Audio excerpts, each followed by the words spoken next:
Welcome to the Swipe Right Effect podcast, where we will be sharing with you the power to get unstuck by swiping right on yourself. Your host, author C.K. Collins, aka Kelly, gets personal with her guests, sharing stories of themselves getting unstuck with wisdom and guidance. Where do you feel stuck? Are you waiting to get your new life started after a big change? You've come to the right place. So with that said, let's get started. Here we go.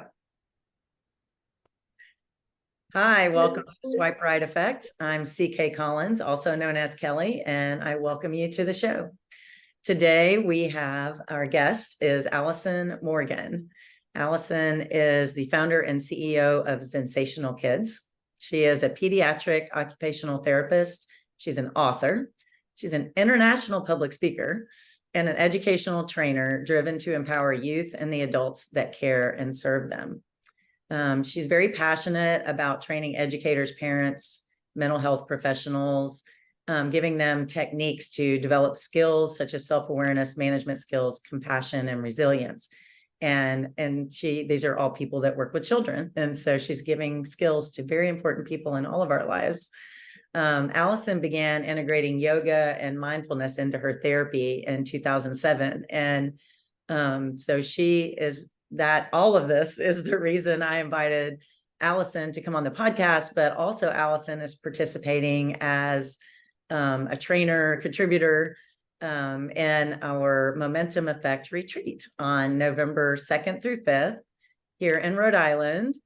And so I'm really excited about what you're going to be teaching, Allison. So, but thank you for being here today and welcome to the show. Yeah, I'm excited to be here, be part of the show, and just to talk about the retreat. I'm so excited about it because I think it's the perfect time to bring community together in person. I think we have had enough of this online, even though we're doing it now. It works so easily, right?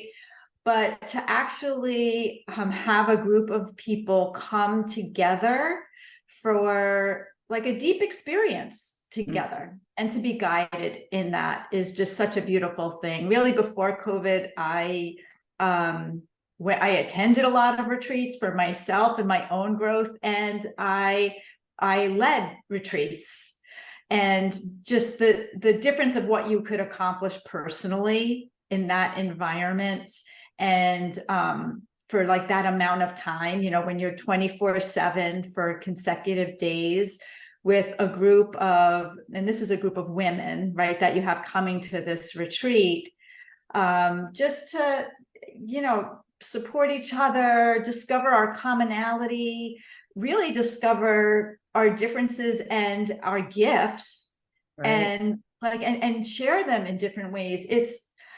I'm so happy to be part of it. So thank you for inviting me to come and teach a part of it. And I'm especially happy to get to teach what I teach. Yeah. And maybe, maybe you'd like me just to explain talk a little bit about what I'm going to be doing with the group that we have. Yeah. I feel like when you suggested like training or helping the women learn about motion, it really hit me. Like it's a buzzword right now. Like a lot of people are interested in this and trying very hard to educate people. And, I think the women that are coming to this retreat are, successful women. They're busy women. They've raised their families and they've had their career. And yet what I see out there is they feel like something's missing. And yeah. I think a lot of it comes from not necessarily having taken care of ourselves. And so that's why I'm excited to have you teach them. And because I want them to learn new ways of self-care that they can use every single day. So let's dive into that and let's talk about that. Yeah. Maybe let me just tell a little bit about my background, because the women that you were describing that are coming to the retreat, like that was me. That was me. Like super ambitious, super open-hearted, in a helping profession, having my own kids, being an entrepreneur, working my butt off. And I've talked to so many people now, like about, how I was back then. And it was like, well, my work is my passion. I love my work. And my work is my life. So I love my life. And then you get to a point where it's like, wait a second, I'm exhausted from this life. Like, yes, I like what I do, but my God. And the real turning point for me, so my profession is and was, I'm a pediatric occupational therapist. So I was treating kids that had autism, ADHD, various learning challenges, really difficult behavioral issues, and working with parents and working with teachers and working with the children. And I had a great career. I mean, I was very, very successful in this career, but feeling quite burnt out. My kids were young at the time. And I just happened to walk into a yoga class. And if you're familiar with yoga or not familiar, I'm just going to break it down to what it is. You're on a mat, you're breathing, you're very intentionally moving your body into very specific postures. And you're keeping track of where your mind is and trying to keep your mind focused on the fact that you're breathing and moving your body, and that's it. Yeah. That's like yoga in a nutshell, right? Yeah. And it was in this moment of my first yoga class where I was just like,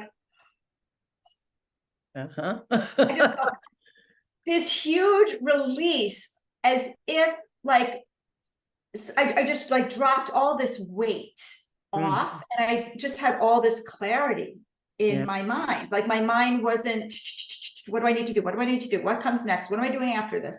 I just felt all this ease in my mind and my body. And what hit me first was, because I'm a therapist at first, I'm like, this is a physiological response. What I am doing has chemically and neurologically changed something within like the core of my body. Right. And it feels good.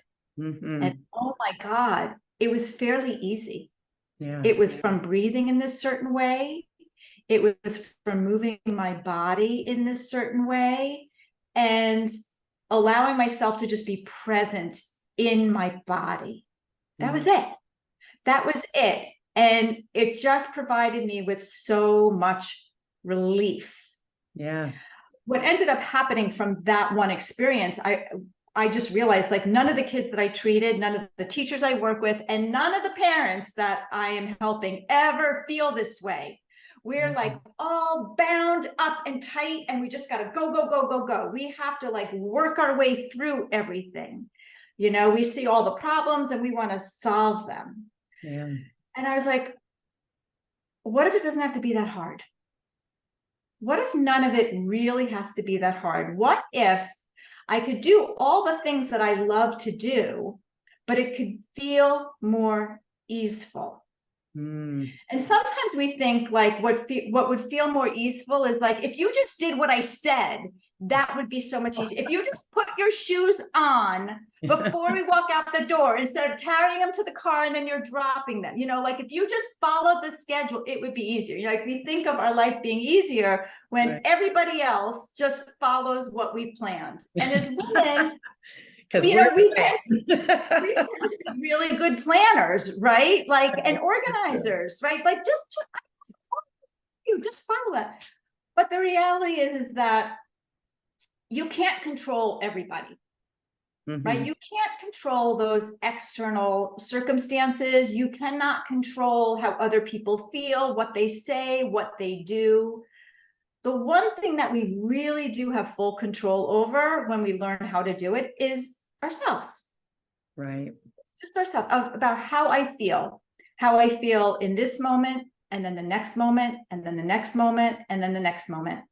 And if I feel more easeful in my own body and mind, that's going to influence what I do in that next moment. It's going to influence my next conversation. It's going to influence the next step I take in my business. It's going to influence every single behavior that And I have. the energy you're putting off and bringing Well, situation. that's just it. Your emotion is energy in motion. Mm, So anger is a different energy than joy. right.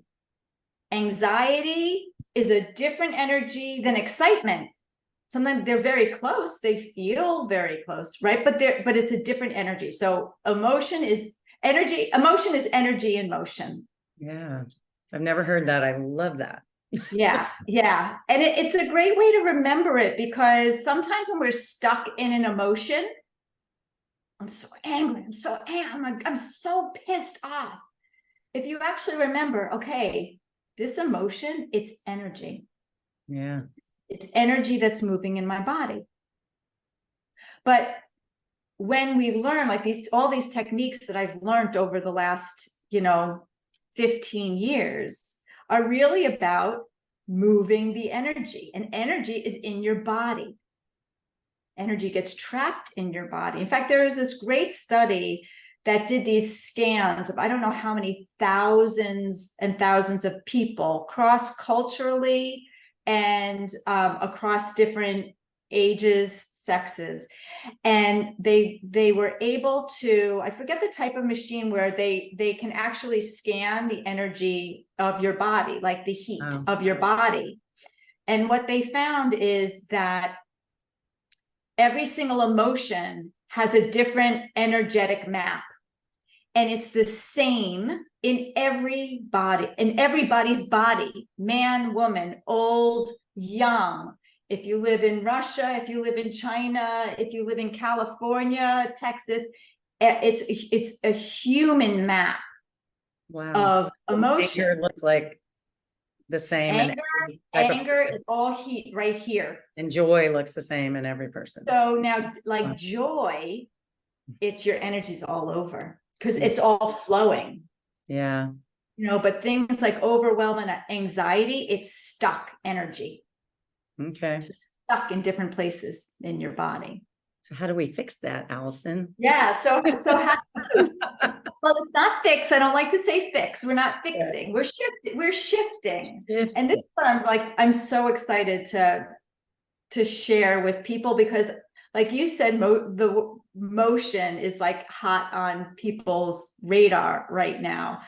And I think part of the reason that is if you look at like the progression of research of all of these things, there's so much research out right now about like trauma and how trauma is held in the body. Right. And the trauma is really, it's like a big word, and sometimes it scares people and they're like, oh no, I don't have any trauma. Like there's no trauma. Yeah. Every human being has had trauma, because trauma is not what happened to you. It doesn't have to, it's not necessarily a catastrophic thing that happened to you. Trauma is your body's response to something that happened to you. And it's when your body becomes overwhelmed by something that's happened. And this is why different people handle things differently. Like the same soldiers could go out to war and have exactly the same experience, and one ends up with PTSD, right? One ends up with significant trauma, and the other one is okay. Yeah. Right? Because for some reason they were able to process it or handle it, or it didn't have the same meaning to them. So trauma is being studied like immensely right now. Okay. And the common thing about what's coming out of all this trauma research is really the trauma treatments. Okay. And while it's very helpful to have a therapist when you have this consistent chronic stress, overwhelm, and anxiety, which could be from trauma. And here's the other thing: you don't even have to know what your trauma was, right? But recognizing that trauma is held in the body.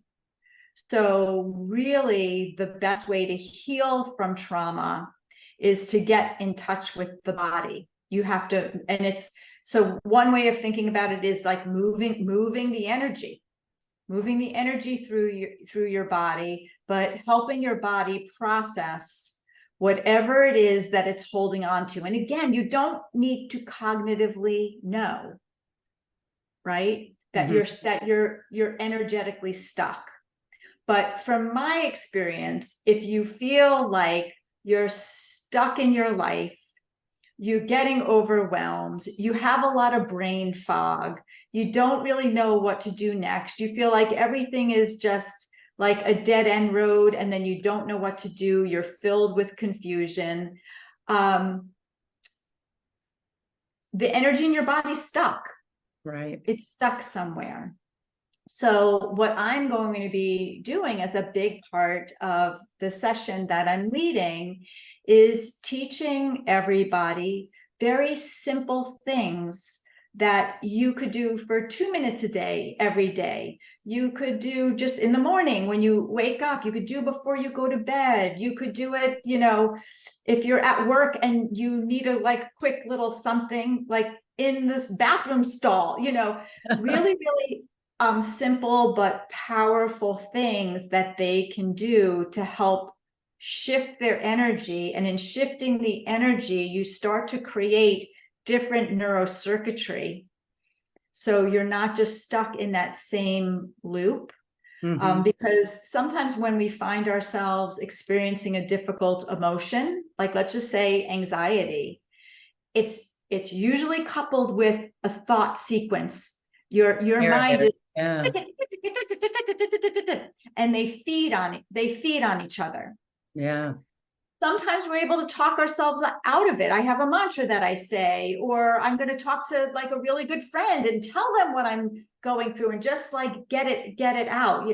But sometimes we cannot change that cycle of the mind because it is this loop that becomes so ingrained. We get really, really good at that loop.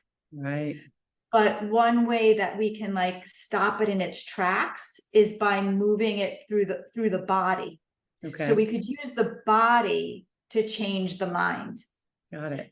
To use the mind to change the body. In fact, in the way that our nervous system is designed is that the brain only supplies information, like 20% of information about our felt sense is from our brain to our body. It's only 20%.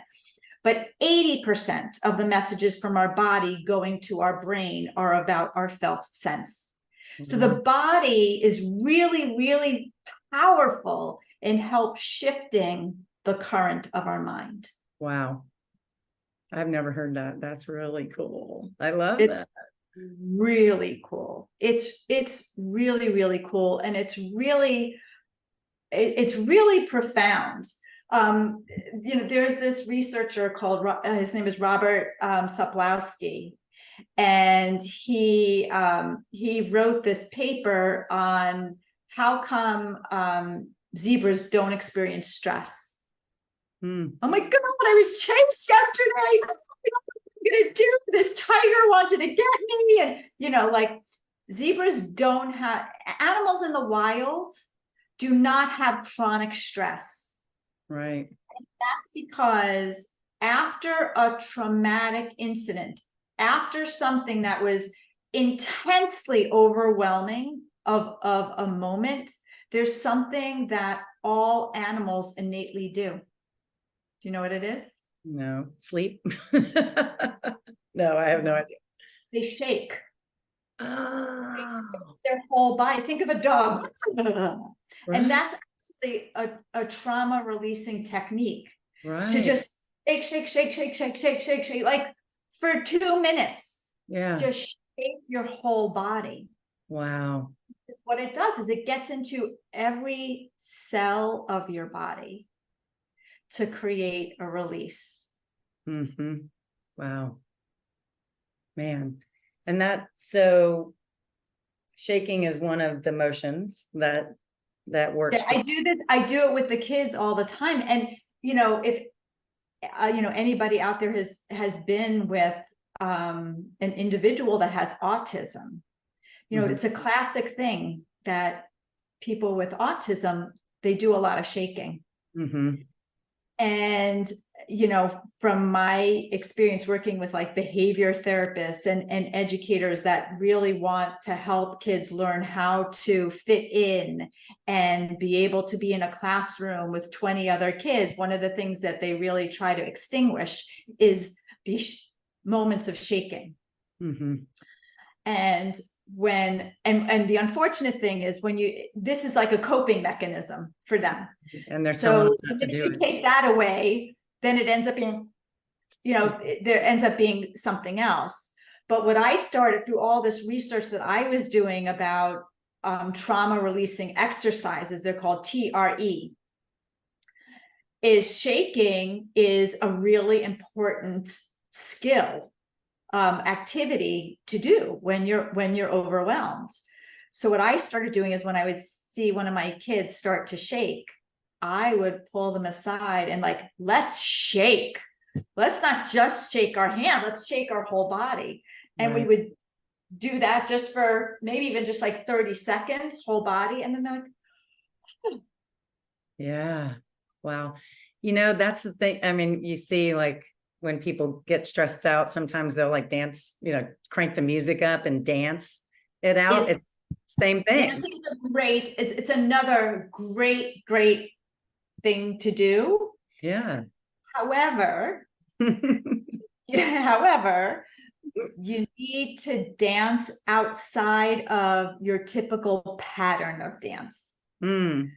So if your typical pattern is like step, touch, that's step, right. step, doing this for a half hour is really not going to change as much as like, I'm going to dance to the music, just moving your body. Letting it out. Yeah. Yeah, because here's the other thing. I have an excuse to do that now. Now you have I'm working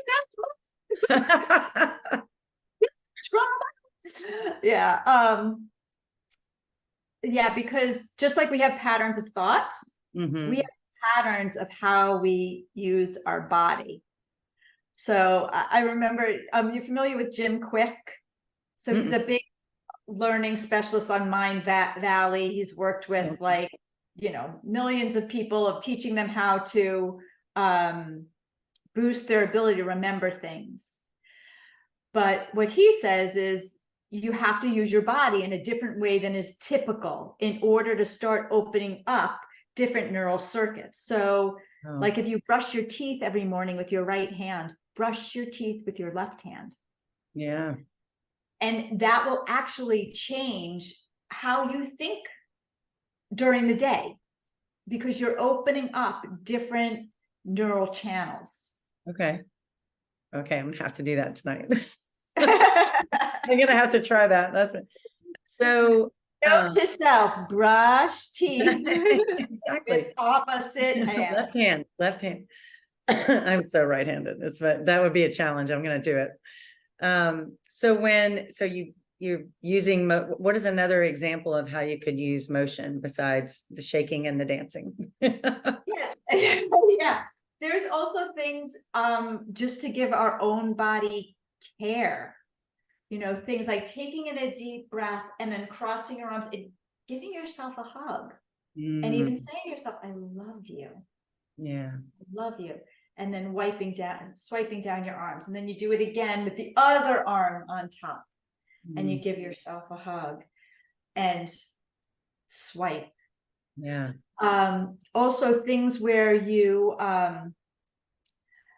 put your head in different positions, whether it's your head to the side or your head upside down and support your forehead.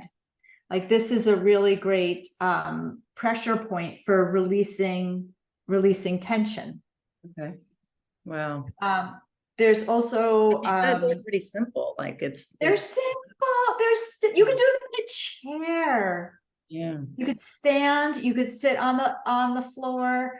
And everything is about finding what is comfortable for you, because you're only going to allow yourself to release when there is comfort. Now, There could be comfort, but something's a little like maybe a little strenuous, like you're shaking, and I might say 10 more seconds, and you're like, but I'm exhausted. No, you could do it for 10 more seconds, getting yourself like to that edge of release. Okay. That makes sense. Yeah. And then the other part, when you're running, you get to that edge, and that's when you have the runner's high, and you kind of get to that next level. Right. When you, but not everything that we're doing is going to be like aerobic like that. Yeah. It's really not. It's really about opening and creating space within your body so that you'll find safety in allowing yourself to feel whatever you're feeling. And this is where the mindfulness piece or the meditative piece really comes in, because lots of times we don't want to feel what we're feeling. It's hard. It's painful. Right. But the reality is that the only way we're really going to let it go is if we let it in and feel it. Because also in feeling it, you become like almost like an observer of the experience of like, I'm so sad or I'm so anxious. But when you start to become curious about that, like, what does that feel like? And I like this question of like, how do you know you're angry? Because it's your body doing something. How do you know? Wow. Yeah. So it lets elevated blood pressure. yeah, well, yeah. I mean, that's one of the things. My blood pressure is raising. I could feel my heart beating. My body is getting really hot. I'm starting to be sweaty on my forehead, in my armpits, my palms, the hand. Yeah, I feel like I need to move my body, but I don't know what to do. So I feel kind of trapped. But all of these things are allowing you to experience what the sensation is. Because then once we even do like one or two of these little practices for like a minute or two, you check in again. Okay, like now, what does your body feel like? Is your heart still beating that way? Are you sweating again? Is it as hot? Right? So you start to connect your power of creating this physiological shift, which I mentioned in the beginning of our time today. Like that's what happened with my first yoga experience. I noticed this physiological shift, which is just proof to me that I have the power to change and control. I'm going to use the word control. Or manage what's going on in here. And everything that you do in your life, everything that you do behaviorally, action-wise, the way that you think, your mindset, it's all directed by what you're feeling in here, all of it. So let me say it back to you and just make sure I understand. So you've done the motion, or maybe you haven't done the motion yet, but in a state of mindfulness, you would, okay, I'm angry. And what does that feel like? What is my anger feeling like? And you start to notice the different physiological things that are going on. And that's bringing in mindfulness. Okay. Yeah. I love that. Yeah. Really helpful. I love that. Yeah. I can't believe how fast this half hour is going. I do want to let you or ask you to touch on journaling, because I know you're a big believer in it, and I just wanted you to a little bit. Yeah. So you've done the motion, you've done the mindfulness. Now we're going to journal. That's right. And then the journaling and some prompts with journaling. So to me, journaling, it's another route into me that lets me get out of the scriptedness of what I'm thinking. When I first started journaling, I used to title it Love Notes to the Universe. Like, I'm just talking to you. I'm just talking to you, and I'm telling you my deepest, brightest, not darkest, my deepest, brightest vision of me and my life. And it's one thing to envision it close my eyes, and I have a whole meditative process of, I call it amazing me, of just envisioning how you want to see yourself, your future self, right? Because we really are constantly creating our future self, right? But we're not doing it with intention, right? So these practices are about creating it with intention.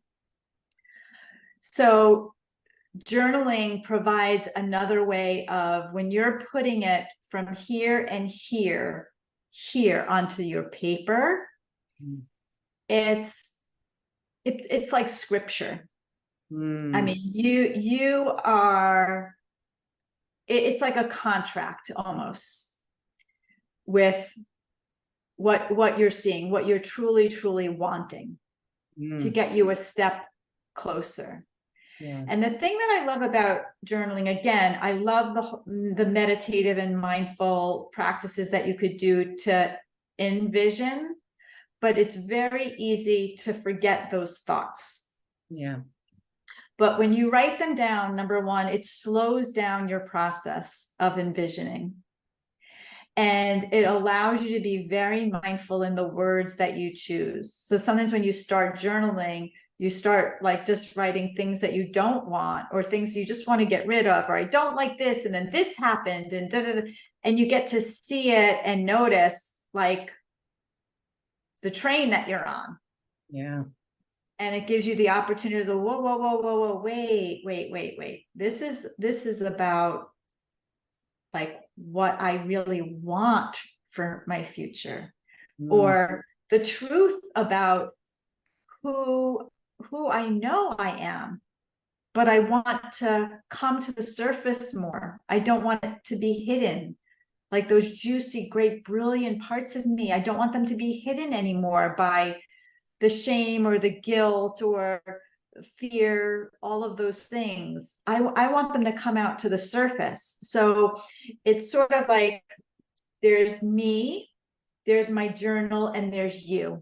So this is like my safety net before I announce it to everybody else. I'm gonna keep it right here. It's like one step further out of here. Yeah. So it's powerful. I love that. The amazing me envisioning. That's yeah. Great. I love that. I'm totally stealing that. Go ahead. Yeah, thank you. It's in both my books. Yes, good. So we'll bring up the retreat again, which is November 2nd through the 5th. And it's at Paradise Farmhouse in Middletown, Rhode Island, which is on the Norman Bird Sanctuary, and which is a beautiful place to hike and just moments from the beach and very close to where you live. Yeah, it's so beautiful there. It's dreamy. It's paradise. I mean, that's really what we call it. It's paradise. Yeah. I love it there. And I'm a proud member of the Norman Bird Sanctuary. Love to support it, and happy to be introducing all of these ladies to that venue as a retreat venue. So Allison, to wrap this up, tell everybody how they can find out, more about your company and what's your website. And so my website is sensationalkids.com. So like sensational, but it's sensational kids. Yeah, you are so zen. I love it. So my last question that I ask every guest is, Allison, what feeds your soul? There's really two things. There's probably a lot more than two things, but the first thing that I think really fuels my soul, feeds my soul, is my alone time in the morning. Like my own little ritual of being on my mat, my cup of coffee, my journal, and really just like setting my intention for the day of just like who am I today? Yesterday was yesterday. That's really like an important part of my day. And I think the other thing really is related to the work that I do, because I am very often training and teaching people that are new to these types of practices. They have their idea of like the woohoo or, whatever about them. But being able to, like, in real time, see somebody go from like, just like hard to just softening and feeling like, wow, what just happened? Yeah. And them getting that link that I didn't do that, you did that. You did that for you. That's always been there for you. It always will be there for you. Yeah. Yeah, that to me is like amazing, because I feel like I'm giving somebody a piece of their life back that they didn't even know was taken away. Because you just get so used to like your rat race and your way of being and going and doing. And we forget that we're not human doings, we're human beings. Forgot how to be. Yeah. How to be Zen.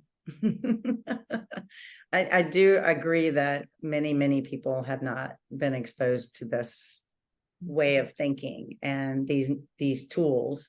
And yet, like you said, we all have had trauma. So I appreciate you sharing that with our audience today.